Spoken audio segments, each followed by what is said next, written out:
আসসালামু আলাইকুম, welcome back to my channel Giants Mom Cooking World. আজকে আমি আপনাদের সাথে শেয়ার করব দুধ চিতই পিঠা।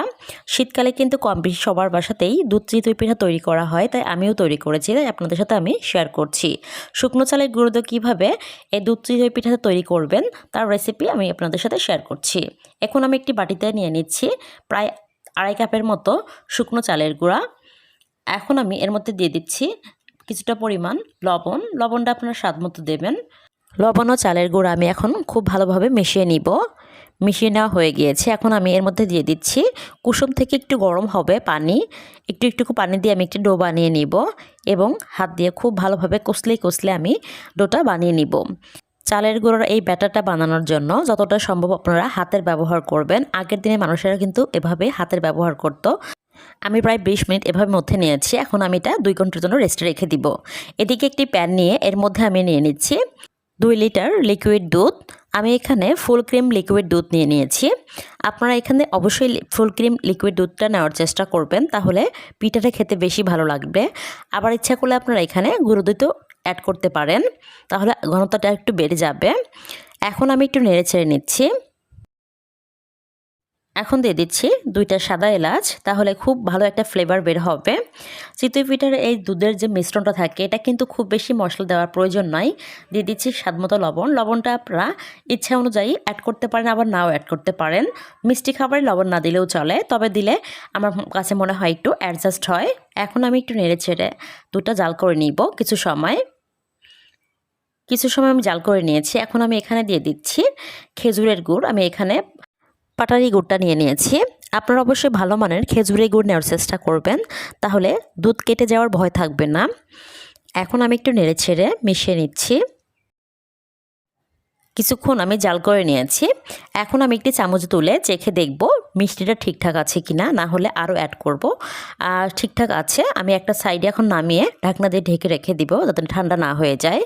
এদিকে ব্যাটারটা আমি নিয়েছি। আরও 10 মিনিট সময় আমি এভাবেই একটু গুলিয়ে নিয়েছি। আপনারা অবশ্যই যখনই চিতই পিঠা বানাবেন শুকনো চালের গুঁড়ো দিয়ে, তখন অবশ্যই আপনারা এভাবে হাত দিয়ে কমপক্ষে 30 থেকে 35 মিনিট কিন্তু আপনারা হাত দিয়ে মথে নেবেন, তাহলে পিঠাটা কাঁচা থাকবে না এবং দুধের শিরাটা খুব ভালোভাবে পিঠার মধ্যে যেতে পারবে। এখন চুলাতে একটি তাওয়া বসিয়ে এর মধ্যে দিয়ে দিব যে ব্যাটারটা আমি রেডি করেছি, সেটাই আমি একটু দিয়ে দিচ্ছি। এখন ঢাকনা দিয়ে ঢেকে আমি রেখে দিব প্রায় 1 থেকে 2 মিনিট।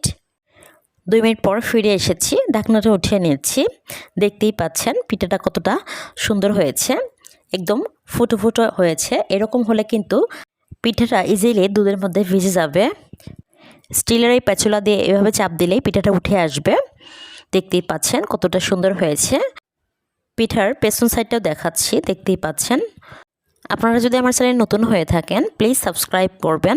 পরেরটাও আমি একইভাবে ভেজে নিব। 2 মিনিট পর ফিরে এসেছি, ঢাকনাটা উঠিয়ে নিয়েছেন। পরেরটাও মাশাআল্লাহ ফুলেছে। এটাও আমি একটু চাপ দিলেই কিন্তু ইজিলি উঠে যাবে। চিতই পিঠা আমি আরেকরকমভাবে বানাবো। এখন আমি এখানে 5 খোলার পিঠা বানাবো। আমাদের এখানে এটাকে 5 খোলাই বলে। এখন আমি এর মধ্যে দিয়ে দিচ্ছি কিছুটা পরিমাণ তেল, ব্রাশ করে দিচ্ছি, তাহলে পিঠাগুলো তুলতে সুবিধা হবে। এখন একটু ব্যাটার দিয়ে আমি পিঠাগুলো বানিয়ে নিব। সবগুলোতেই আমি পরিমাণ মতো দিচ্ছি। আপনারা চাইলেই কিন্তু একরকম বানাতে পারেন, আবার এরকম 2 রকমভাবেও বানাতে পারেন। আমার কাছে এই পিঠাগুলো খেতেও ভালো লাগে, আবার দুধে ভেজালে সেটাও খেতেও ভালো লাগে। আমি প্রায় 2 থেকে 3 মিনিট পর আমি ফিরে এসেছি। পিঠাটা দেখতেই পাচ্ছেন হয়ে গিয়েছে। এখন আমি একটি চামচের সাহায্যে তুলে নিব।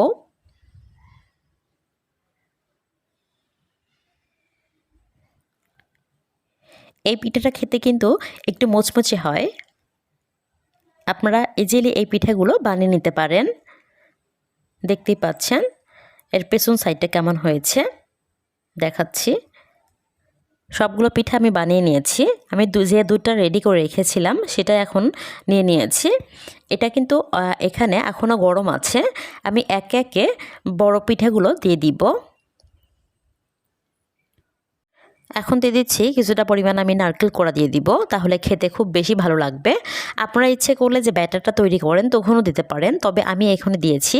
আমি ছোট পিঠাগুলো দিয়ে দিচ্ছি, দিয়ে একটু উপর সাইডে ভিজিয়ে দিব একটা চামচের সাহায্যে, একটু উল্টেও দিচ্ছি। এখন আরও কিছুটা পরিমাণ আমি আবার নারকেল কোড়া দিয়ে দিয়েছি। এখন এবার ঢাকনাতে ঢেকে আমি সকাল পর্যন্ত অপেক্ষা করব, তারপর আপনাদেরকে সার্ভ করে দেখাচ্ছি। সকাল হয়ে গিয়েছে, আমি পিঠাটা নিয়ে নিয়েছি, দেখতেই পাচ্ছেন কতটা ভিজেছে পিঠাগুলো। আমি চামচের সাহায্যে কেটে আপনাদেরকে দেখাচ্ছি, দেখতেই পাচ্ছেন কতটা সুন্দর হয়েছে।